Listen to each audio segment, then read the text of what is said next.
Po svetu že težko najdemo kakšen košček neokrnjene narave, kjer ni sledov onesnaženja. Nekaj čistih zelenih oaz je uspela ohraniti tudi Slovenija. Ena takih je zagotovo Solčavsko, ki je zaradi prvinskosti in harmonije treh dolin prejela priznanje kot evropska zelena destinacija odličnosti. V prvobitnem alpskem okolju Logarske doline, Matkovega in Robanovega kota so tamkajšnje kmetije ohranile stare tradicije in zbližujejo popotnike z naravo.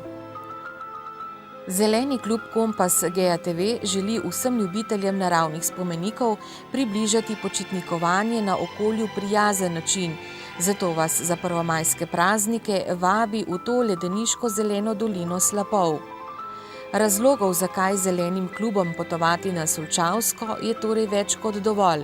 Pridružite se nam, ne bo vam žal.